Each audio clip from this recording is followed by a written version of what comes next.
Então vamos lá, né? Mais uma aula aqui.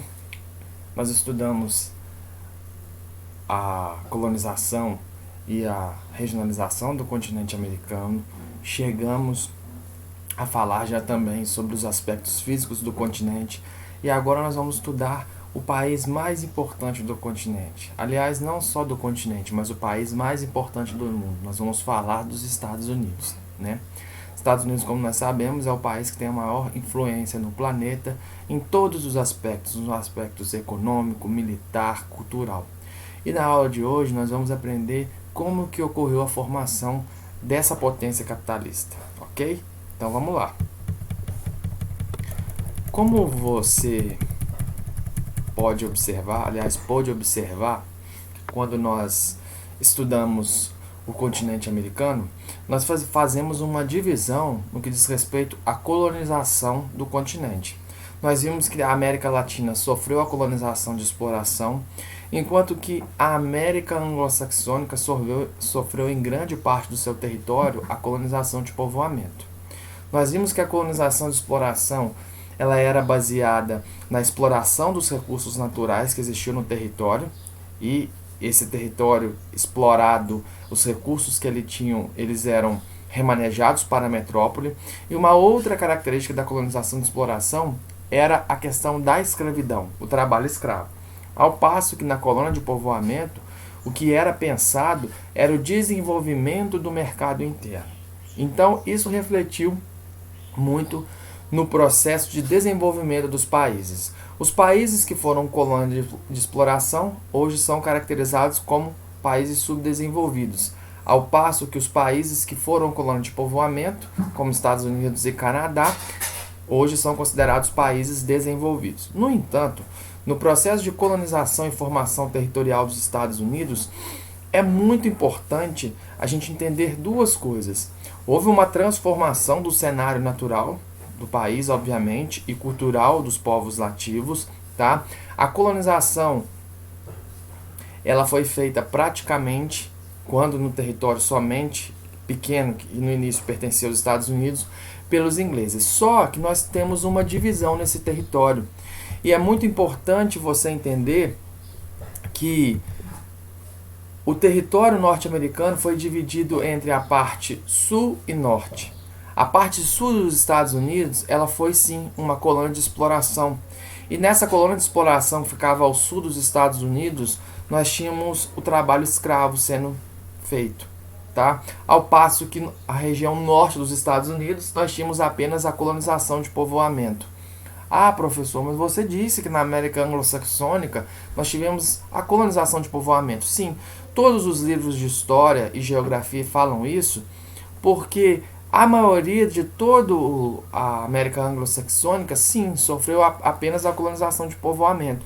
O sul dos Estados Unidos, e os Estados Unidos na época era só esse pedacinho aqui, onde nós tínhamos as 13 colônias, somente o sul dos Estados Unidos que sofria esse processo de colonização, tá? Então é muito importante você ter essa noção aí na sua cabeça. Ok?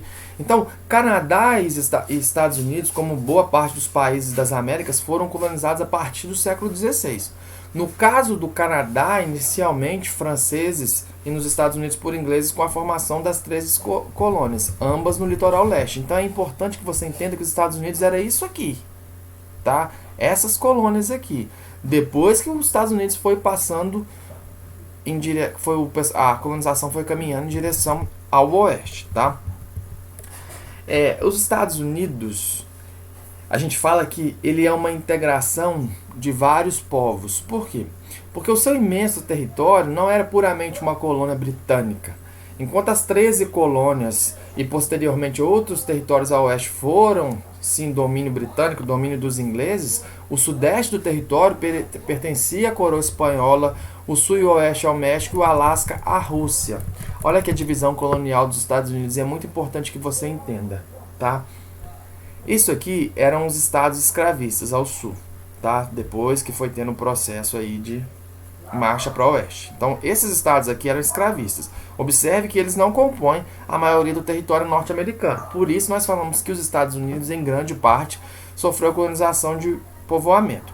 Aqui você tem os estados que são abolicionistas, estados que lutavam para que a escravidão terminasse nos Estados Unidos, ok? E aí, ó, nós temos um dado aqui dos estados com a maior quantidade de escravos. E é muito interessante que você perceba aqui que mesmo tendo a maioria de escravos, nunca chegou a uma porcentagem total. Observe, na verdade, que apenas Carolina do Sul e Mississippi foram estados onde a maioria do trabalho era baseado na escravidão. No restante, onde nós tínhamos, aliás, de Louisiana até Arkansas, onde nós tínhamos o trabalho escravo também, porque estão entre os 10 estados norte-americanos com a maior quantidade de escravos. Mesmo assim, chegando aqui de Louisiana para baixo, a maioria do trabalho era livre. Ou seja, existia escravidão aqui, mas não existia apenas o trabalho escravo, como na colonização de exploração que ocorreu no Brasil. E isso é muito importante que vocês entendam, saber essa diferenciação. Ok? Aí, gente, como que a gente faz uma divisão da parte norte e da parte sul dos Estados Unidos? O norte dos Estados Unidos, ele estava situado numa região temperada, na divisa com uma região polar. E ali as temperaturas elas são mais frias, principalmente no outono e no inverno. E ali havia uma dificuldade, portanto, de desenvolvermos a agricultura nessa região. Então, por conta disso, o processo de povoamento ali foi dando origem rapidamente a cidades e vilas, porque como a temperatura era baixa, havia uma dificuldade de desenvolver a agropecuária ali.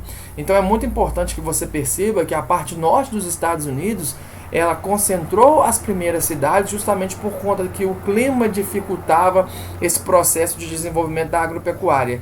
E aí nessas cidades desenvolveu o comércio e a indústria primeiramente. Tá? Ao passo que no sul, a região sul dos Estados Unidos, onde nós temos os climas mais quentes, devido à proximidade maior do Trópico de Câncer, fez com que ali houvesse uma maior variedade de solos, maior variedade de índices pluviométricos, e as estações frias elas eram menos intensas. Então nessa região, ou seja, na região sul dos Estados Unidos, por conta da geografia física do local, nós temos uma maior capacidade de desenvolver a produção agrícola. Então eu quero que vocês entendam assim: norte dos Estados Unidos, maior concentração de cidades no início, maior comércio por conta do clima, e justamente o sul é o contrário, tá? Ali foi desenvolvida uma agricultura de larga escala por conta do clima ser favorecível mais ainda. Favorecia mais esse processo de desenvolvimento agrícola, tá? E aí, os Estados Unidos, como nós vimos, foi colônia britânica. Só que como que os Estados Unidos conseguiu chegar no seu processo de independência? O que ocorreu para que isso acontecesse? Olha, os britânicos eles estavam se tornando cada vez mais agressivos.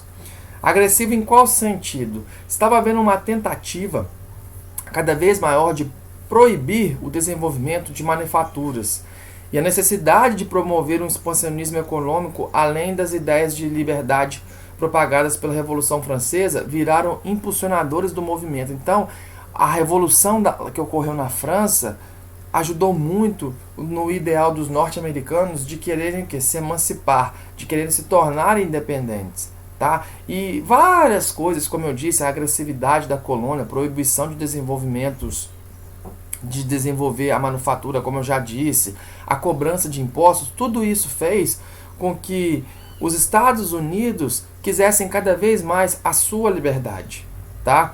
E isso chegou a um momento onde gerou um conflito, tá? Um conflito que teve fim em 1776 com a vitória dos Estados Unidos e que foi estimulado diretamente e constitucionalmente, ou seja, de maneira legal, pelos ideais de liberdade, igualdade e fraternidade inspirados pela Revolução Francesa. Então, a vontade de se tornar independente veio desse processo onde os Estados Unidos não aguentava mais a pressão que estava sofrendo da metrópole, no caso dos britânicos, tá?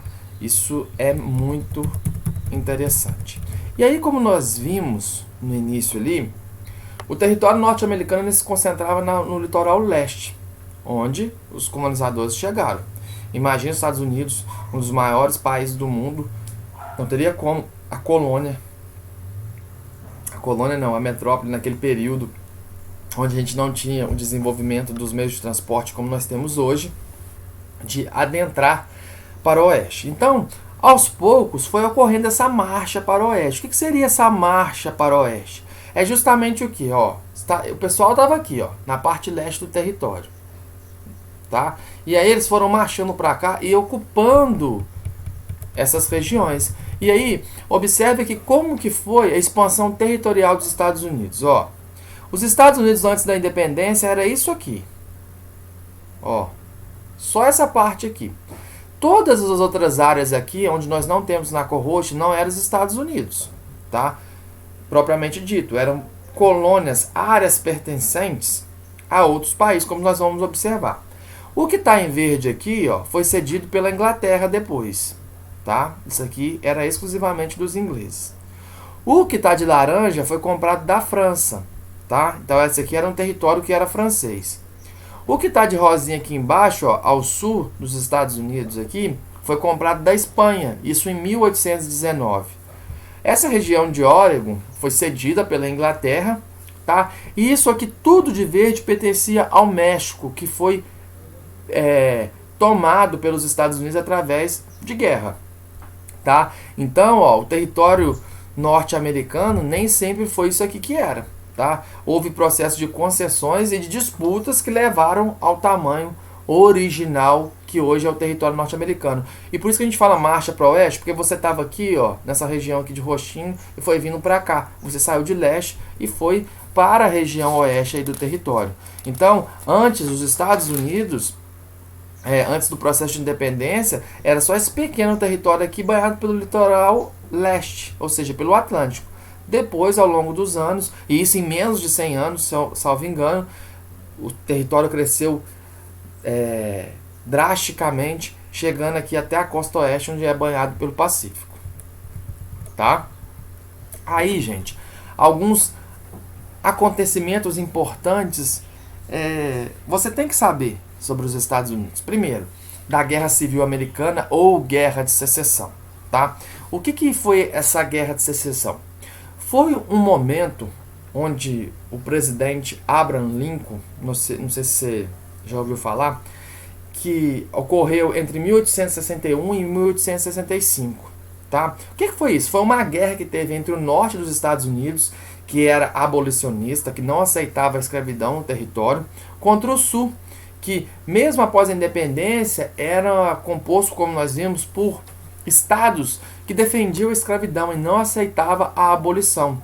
E aí, essa guerra de secessão é como se fosse uma separação. Esse estado que era escravista, ele fez, no caso o sul, essa região escravista, fez com que ocorresse a formação, a separação dos que a gente chama de Estados Confederados da América. Houve uma divisão entre a parte sul dos Estados Unidos e a parte norte. Então, quando a gente fala de guerra de secessão, a gente tem que pensar nisso. No norte, abolicionista, e no sul, que era escravista, né? E aí, na época, então, o Abraham Lincoln, como eu já falei que era o presidente, ele era um republicano, e ele lutou contra a expansão da escravidão ao máximo que ele pôde. E após uma longa guerra, ele conseguiu a vitória sobre o sul, a abolição da escravidão aconteceu e houve, então, a integração do território dos Estados Unidos. Tá? Isso é um momento muito importante, isso aí a gente só cita aqui, porque isso aí você aprofunda na sua disciplina de história. Tá? Os povos nativos, o que a gente pode citar é que, assim como ocorreu aqui na região da América do Sul, da América Latina de uma forma geral, onde houve um massacre, lá também houve um massacre de grandes povos nativos, tá? Que praticamente foram extintos. No entanto, algumas tribos resistiram a essa brutalidade e impuseram-se diante do estigma de que apenas os povos brancos podiam ser considerados civilizados. E hoje nós temos muitos povos pré-colombianos lá ainda, mantendo sua cultura, tá? Tendo a questão do... mantendo a sua cultura mesmo, a sua hegemonia em umas regiões lá, tá? Agora sim, como que foi construído ao longo dos anos a hegemonia norte-americana? O que os Estados Unidos foi fazendo que foi se tornando essa potência de referência mundial? É muito interessante você entender um pouquinho sobre a doutrina Monroe. O que é a doutrina Monroe? Nem sei se é assim que se pronuncia. Vocês até me desculpem, vocês que fazem inglês, depois vocês me corrijam aqui, tá? Manda uma mensagem para mim no WhatsApp. Essa doutrina, ela é uma doutrina que foi fundada em 1823 e nela ela trouxe a principal ideia de expansão da hegemonia norte-americana, principalmente aqui sobre o continente americano. E a doutrina Monroe, ela tem como principal característica duas coisas muito importantes, tá? A primeira é o seguinte, é que através dessa doutrina, dois ideais foram sendo dissipados. O primeiro é que os Estados Unidos ia agir de tal forma que não ia haver de forma alguma mais nenhuma criação de novas colônias no continente americano. Isso era uma forma de afirmar que eles não iriam se subestimar mais à influência dos europeus.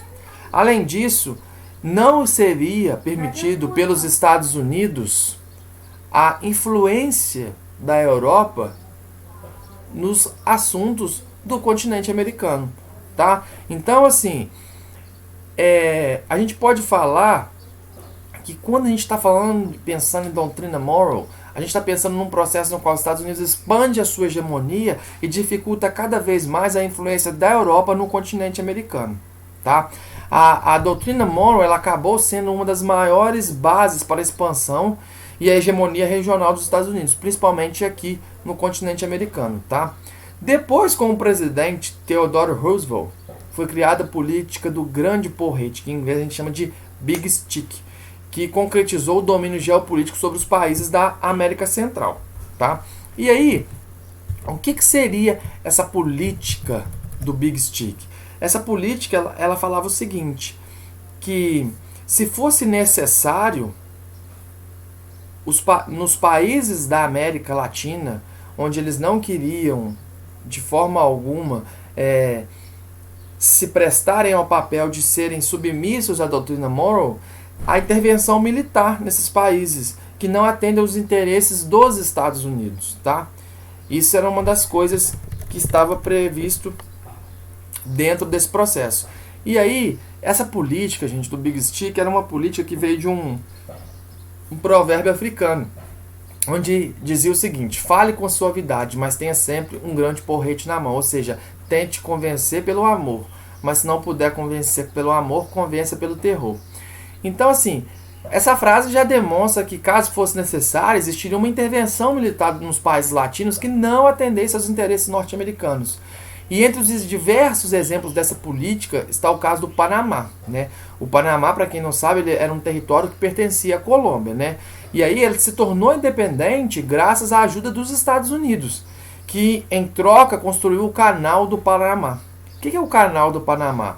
É um canal que favorecia o transporte de mercadorias da costa leste para a costa oeste, ou seja, mercadorias do Pacífico para o Atlântico. Esse canal, até pouco tempo, mesmo sendo do Panamá, estando no território do Panamá, era controlado pelos Estados Unidos, tá?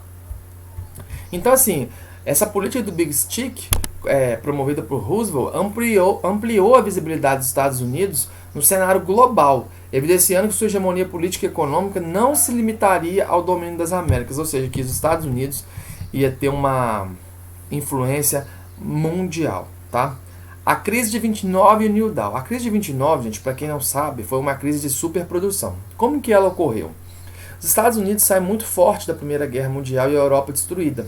Por conta disso, nessa Primeira Guerra, os Estados Unidos já vai se colocando como uma potência mundial, tá? E como a Europa estava totalmente devastada, os Estados Unidos passa a ser o grande fornecedor de bens industrializados no planeta como um todo. E aí, o que acontece? Estados Unidos pensou que a Europa ia demorar muito tempo para se recompor. Nesse período que a Europa estava sendo destruída, estava destruída, a Europa era o principal comprador dos Estados Unidos. Os Estados Unidos produziam muito, a Europa comprava muito.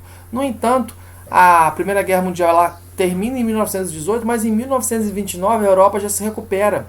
E como ela se recupera, ela passa a se produzir, passa a produzir o que antes ela comprava dos Estados Unidos. Os Estados Unidos então perde um grande comprador, só que os Estados Unidos produzia muito e deixava em estoque. E como a Europa deixa de comprar, ocorre uma crise de superprodução. Estados Unidos não consegue vender mais aquilo que ele havia produzido. Por conta disso, gera uma crise econômica nos Estados Unidos de desemprego significativa. E posteriormente, como os Estados Unidos era o maior vendedor e o maior comprador, a crise chega numa escala global. Então essa crise de 29, ela foi responsável por fazer com que os Estados Unidos tivesse uma queda econômica tão significativa, gerando desemprego, que isso chegou ao mundo como um todo. E aí isso foi chamado até de Grande Depressão. Só que entre 1933 e 1937, o presidente Franklin D. Roosevelt reformulou a política econômica do país com o New Deal, ou seja, com um novo acordo. E aí o que seria esse novo acordo? Foram criados diversos empregos e obras públicas, ou seja, o Estado passa a criar obras para que gerasse emprego e movimentasse a economia. Isso também desenvolveu o sistema de previdência, o salário mínimo e a eliminação dos estoques que estavam ali. Por quê? Porque quando o Estado gera emprego e as pessoas passam a ter dinheiro, a economia circula e aquilo que está em estoque passa a ser vendido. Então esse New Deal foi uma estratégia que os Estados Unidos conseguiu formular para que pudesse sair da crise. E as medidas de Roosevelt conseguiram retirar uma parte considerável da população miserável dos Estados Unidos dessa situação, além de reaquecer a sua economia interna, como nós vimos, né?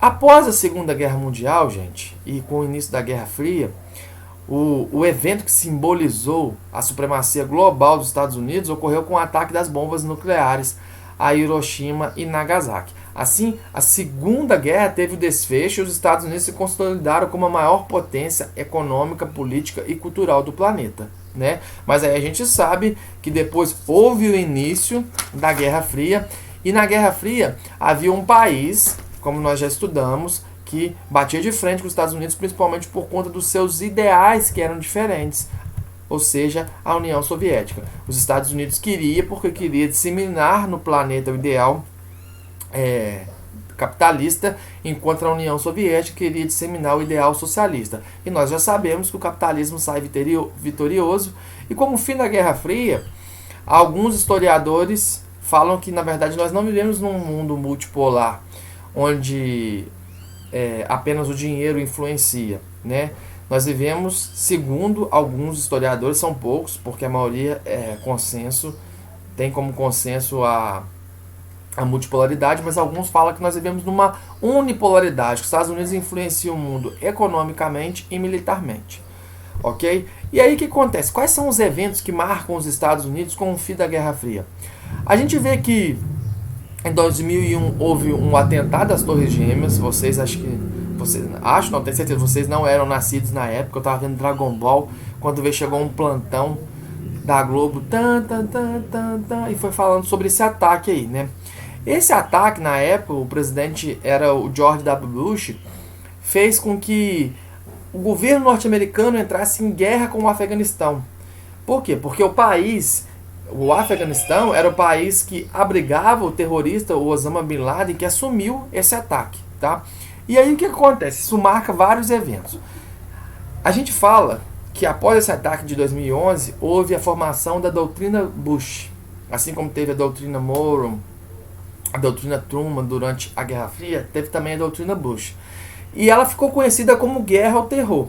E qual que era a característica dessa Guerra ao Terror?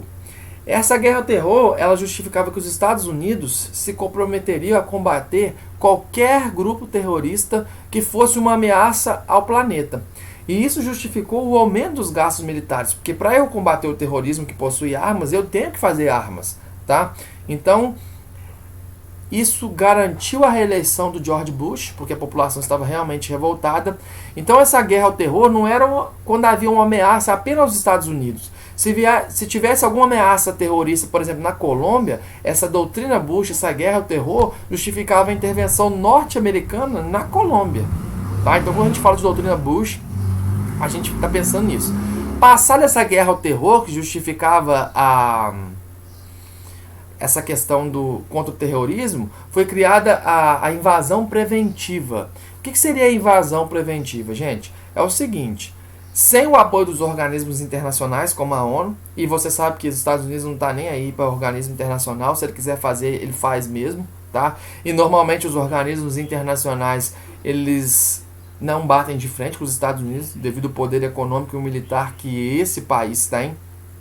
tá? Então, quando essa invasão preventiva era uma teoria que legitimava a invasão militar a qualquer país que representasse algum tipo de ameaça aos Estados Unidos. E com isso, em 2003, teve início a Guerra do Iraque, com a vitória dos Estados Unidos e a condenação e a morte de Saddam Hussein. Então a invasão preventiva era o seguinte: se eu, presidente norte-americano, achasse que o Brasil era uma ameaça para os Estados Unidos, sem necessariamente o Brasil comprovar essa ameaça através de um ataque, nós íamos invadir o Brasil, tá? E aí isso gerou uma situação muito ruim, porque a doutrina Bush, seja com a guerra ao terror, seja com a invasão preventiva, ela gerou um excesso de gasto com guerras. Isso também gerou problemas na administração pública, alguns casos de corrupção e a falta de tato na política de habitação inseriram os Estados Unidos em uma crise econômica que afetou o mundo inteiro a partir de 2008. Sempre que uma crise, gente, ocorre nos Estados Unidos, ela vai afetar o planeta, porque os Estados Unidos é o maior vendedor, ou seja, se ele produz, se ele não produz, muitas das vezes nós não temos acesso daquilo que nós necessitamos, e ele é o maior comprador. Se ele deixa de comprar, muitos países passam por crises econômicas, tá?